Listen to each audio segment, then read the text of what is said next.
the details, but I can get pretty close to everything that happened. The clocks stopped at 2:42 a.m., I believe it was, yes. Now, the clocks probably initially stopped at 1:42. When the power went out, we have a real big generator back there in the boiler room.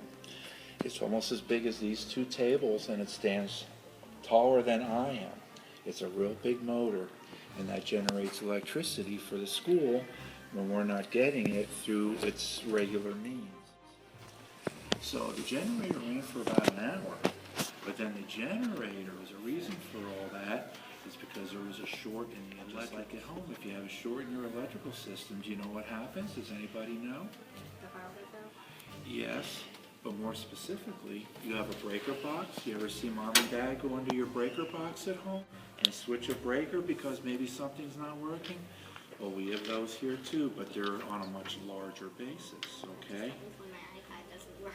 Yes, oftentimes. So that's what initially happened, is we had a short in one of the wires. And the system detected the short circuit, and it threw a breaker for a couple of the things that it pertained to. But then the system then sensed more problems, and it became kind of a dominoes effect is what happened. And this kind of undid that, and then that undid this. When Mr. Randy and I came in the building in the morning, it was about 20 after 6 a.m., of course. And first thing I do is I enter, we turn off the alarm to the school, I enter the kitchen, and all those refrigerators and freezers back there, you can always hear them running. It's kind of loud. I came in and it was just totally quiet, silent.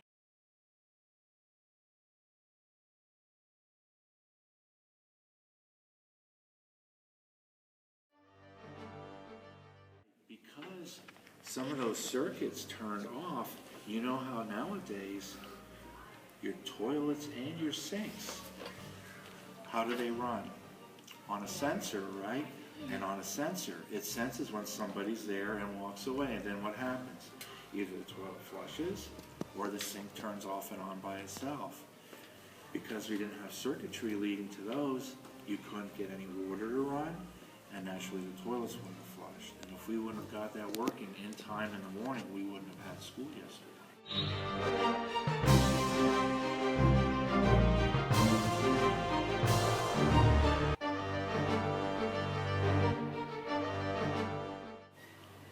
Now I talked to our electrician today. What happens is, it seems we have just a little bit of a water problem, and some water got into the conduit. Do you know what a conduit is? A conduit is usually a term that means it's something that carries something from here to there. Electrical conduit is usually just a plastic or metal pipe, and the wires go through that pipe to protect the wires. And a little bit of water got in those conduits, and there was a little bit of an open wire. And once water hits wire, that's not a good thing. It'll short circuit.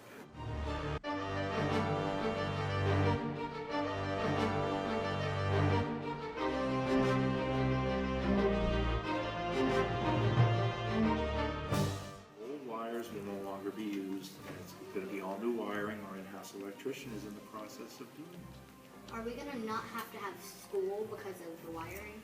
No, he was working on it all day today, and what they'll do is they'll run all the new wires, and then when it's time to transfer from the old wires to the new wires, it'll basically just be a matter of flipping a switch, which will take it from the old wires to the new wires. The old wires go underneath the floor in the boiler room, right underneath the concrete. So what he's going to do, we think this time, is run them above, like up through the ceiling and down. Then we won't have a problem with water ever touching those wires again. Okay. We turn the clocks on at that time. Is someone there at 1:42 to turn them on, or do they just automatically go on? That's a good question, because I just learned this myself. Most of the schools kind of have what they call a central clock that keeps time and basically sends the time out to all the other clocks. It's kind of like the master clock. This school, I just found out, it goes off the satellite. You're actually getting the time from the satellite.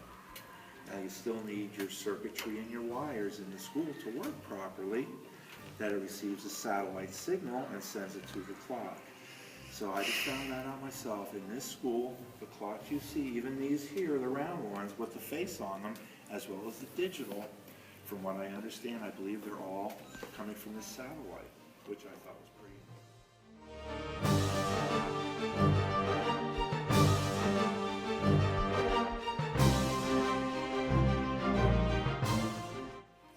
Do you have any other questions regarding the school?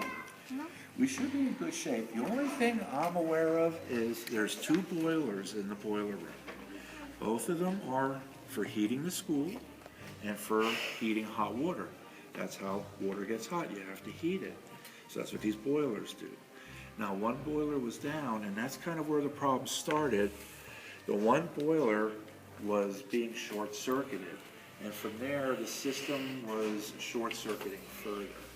So I think we still have one boiler turned off and one boiler turned on, but this time of year, we only need one boiler because it's not real cold outside and it's real easy to heat the school right now.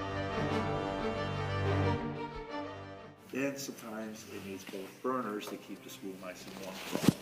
What happens if we couldn't use one of the boilers? Well, we can get by normally with one boiler, which we are right now.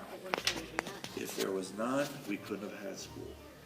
Reason being, I'm pretty sure we couldn't have had school.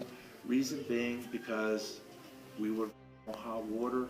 There's state laws that pertain to that, and that would go to an administrator to make the choice. That would be an administrator that would make the choice. Now the thing is, like I say, with the way the system was yesterday morning, we had no water. And then you can't have school because of course you need water to drink and to wash your hands and of course for your bath.